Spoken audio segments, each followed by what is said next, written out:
Saya Nova Audrey dengan NIM 22311500083. Saya akan menjelaskan materi tentang APT Model atau Arbitrage Price Theory Model dari mata kuliah Manajemen Portofolio. Sebelum kita mengetahui apa itu definisi APT Model dan bagaimana rumusnya, kita harus mengetahui dulu nih apa yang dinamakan dengan model faktor tunggal. Nah, secara definisi, model faktor tunggal ini merupakan sebuah model yang digunakan untuk menjelaskan return atau imbal hasil dari suatu aset dengan hanya mempertimbangkan satu faktor ekonomi saja. Nah, ini ada beberapa faktor yang mempengaruhi return saham dibagi menjadi dua komponen. Yang pertama adalah faktor sistematis atau faktor makroekonomi. Faktor sistematis ini adalah faktor yang tidak dapat dikendalikan oleh investor. Secara definisi, faktor sistematis ini adalah faktor yang mempengaruhi seluruh pasar atau ekonomi, seperti perubahan dalam PDB, tingkat suku bunga, atau kondisi ekonomi secara keseluruhan atau inflasi. Nah, yang kedua adalah faktor non-sistematis atau faktor perusahaan. Nah, faktor non-sistematis ini adalah faktor yang dapat dikontrol oleh investor.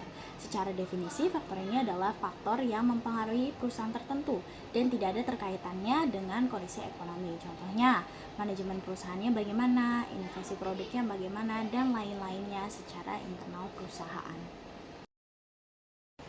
Sekarang kita akan membahas tentang rumus daripada model faktor tunggal. Nah, rumusnya adalah RI sama dengan ERI ditambah beta I dikali faktorial ditambah EI, di mana RI merupakan pengembalian saham aktual dan ERI merupakan pengembalian saham yang diharapkan. Sementara beta I merupakan beta saham I untuk mengukur sensitivitas perusahaan terhadap faktor yang mempengaruhinya. Kemudian F adalah faktor makroekonomi, dan yang terakhir EI merupakan error atau gangguan. Dengan rumus ini kita bisa mengetahui bahwa jika tidak ada kejutan makroekonomi atau nilai faktor makro sama dengan 0, maka return hanya akan dipengaruhi oleh faktor spesifik perusahaan atau EI atau error atau gangguan. Nah, namun jika ada kejutan makroekonomi atau nilai F atau nilai faktornya itu tidak sama dengan 0, maka dampaknya itu tergantung pada sensitivitas perusahaan atau beta saham I, seperti itu. Kita lanjut ke model multifaktor. Secara definisi, model multifaktor ini adalah model yang digunakan untuk menganalisis pengembalian sekuritas dengan mempertimbangkan berbagai faktor risiko yang mempengaruhi pengembalian tersebut. Nah, bedanya dengan model tunggal tadi adalah model multifaktor ini udah menggunakan berbagai macam faktor ke dalam rumusnya. Nanti kita lihat rumusnya bagaimana. Nah, model multifaktor ini ternyata memperluas model satu faktor dengan memasukkan lebih dari satu variabel risiko sistematis dalam satu persamaan. Seperti contohnya dia menambahkan pertumbuhan ekonomi atau GDP, juga menambahkan inflasi, juga menambahkan suku bunga, dan lain-lainnya. Kita masuk ke rumus model multifaktor. Kalau kalian perhatikan terdapat perbedaannya dengan rumus faktor tunggal yang tadi. Kita bisa lihat di bagian beta I, kalau di faktor tunggal tadi kita melihatnya bahwa BI itu hanya dikali dengan F atau hanya dikali dengan satu faktor saja. Tapi kalau di model multifaktor, betanya itu bisa dikali dengan GDP maupun dengan suku bunga. Oke, kita baca dulu rumusnya. RI sama dengan ERI ditambah BI dikali GDP ditambah BI dikali IR atau suku bunga ditambah dengan EI atau error.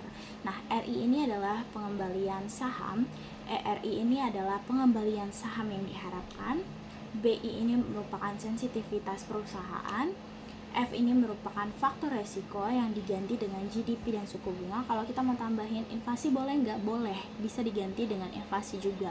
Kalau kita mau tambahin fluktuasi nilai tukar boleh nggak? Boleh, bisa diganti dengan fluktuasi nilai tukar juga. Sementara EI merupakan error atau gangguan. Nah, di sini ada contoh soal atau contoh penyelesaian rumus di mana R sama dengan 0,133 ditambah 1,2 GDP dikurang 0,3 suku bunga ditambah E. Ini berarti bahwa pengembalian yang diharapkan adalah sebesar 13,3% jika faktor makro dan faktor perusahaannya itu sama dengan 0. Dan setiap kenaikan 1% GDP itu akan menaikkan pengembalian sebesar 1,2%. Sementara setiap kenaikan 1% suku bunga atau IR akan menurunkan 0,3% pengembalian. Selanjutnya kita akan belajar mengenai arbitrase. Nah, secara definisi, arbitrase ini merupakan peluang untuk mendapatkan keuntungan tanpa risiko dengan memanfaatkan perbedaan harga di pasar. Nah, contohnya ada saham IBM yang diperdagangkan di NYSE sebesar $195, tetapi hanya sebesar $193 di Nasdaq. Maka pelaku yang memanfaatkan arbitrase ini bisa membeli saham di Nasdaq dengan harga yang lebih murah, yaitu $193, dan menjualnya kembali di NYSE dengan harga yang lebih mahal, yaitu sebesar $195, sehingga pelaku ini dapat menghasilkan keuntungan $2 tanpa resiko sekalipun.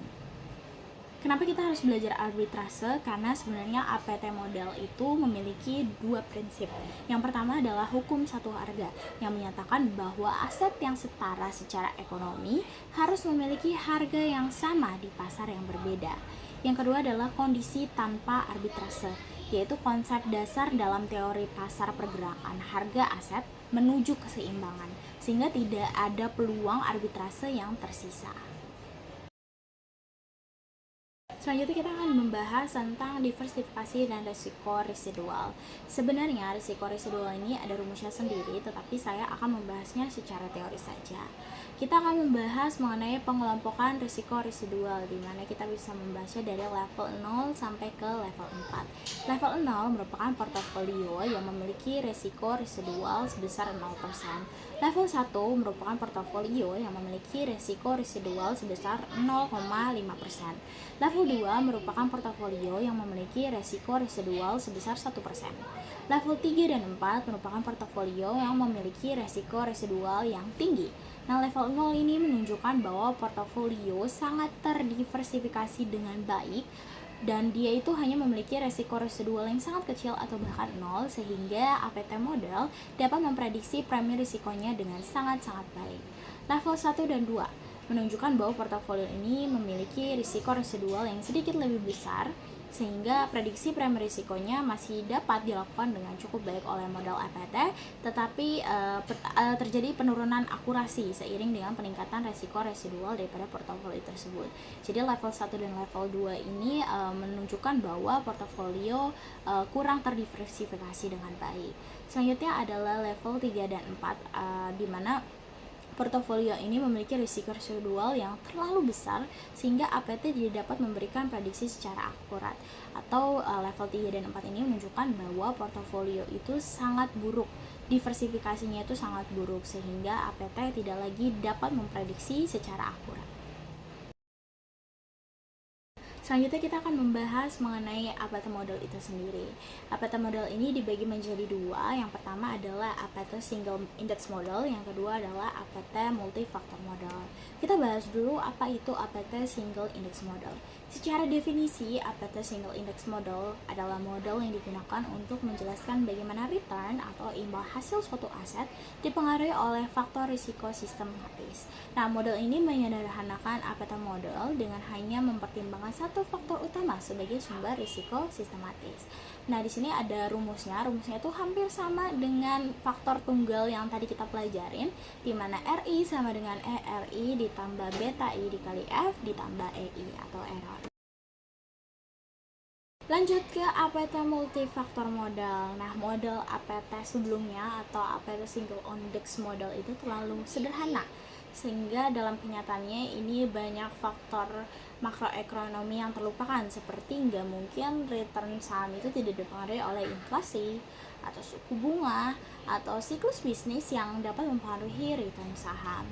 Nah, model APT multifaktor ini menjelaskan bahwa return atau imbal hasil suatu aset atau portofolio dipengaruhi oleh beberapa faktor risiko sistematis, sehingga rumusnya itu adalah RI sama dengan ERI ditambah beta I dikali faktorial 1 ditambah beta I dikali faktorial 2 ditambah error. Kita belajar contoh soalnya untuk dapat lebih mengerti rumus yang tadi sudah saya jelaskan APT multifaktor. Nah, di sini terdapat misalkan ada dua faktor risiko. Faktor pertama merupakan perubahan suku bunga dengan premium risikonya itu sebesar 6%. Faktor kedua merupakan inflasi dengan premium risikonya itu sebesar 4%. Dan sebuah portofolio memiliki sensitivitas sebagai berikut. beta satunya itu 0,5 terhadap suku bunga atau faktor 1. Beta 2-nya itu adalah 0,75 terhadap inflasi atau faktor 2. Dan jika tingkat residualnya itu 1% dan ekspektasi yang diharapkan adalah 4%, maka berapa return ekspektasi portofolio yang diharapkan? Kita tulis dulu rumusnya kembali. RI sama dengan ERI ditambah beta I dikali faktorial 1 ditambah beta I dikali faktorial 2 ditambah error. RI sama dengan 4%, 4% itu didapat dari ekspektasi yang diharapkan, ditambah 0,5, 0,5 itu didapatkan dari beta 1, 0,5 terhadap suku bunga, dikali 6%, 6% itu didapatkan dari faktor 1, ditambah 0,75 itu didapatkan dari beta 2, 0,75 terhadap inflasi, dikali 4%, 4% itu didapat dari faktor 2, ditambah 1%, 1% itu adalah tingkat residual 1%. Maka hasilnya adalah 4% ditambah 3% ditambah 3% ditambah 1% sama dengan 11%. Jadi return ekspektasi portofolio dengan faktor 1 yaitu suku bunga dan faktor 2 inflasi dengan sekian beta adalah sebesar 11%. Sekian pemaparan dan presentasi dari saya mengenai materi apa itu modal. Semoga bermanfaat bagi kita semua. Terima kasih.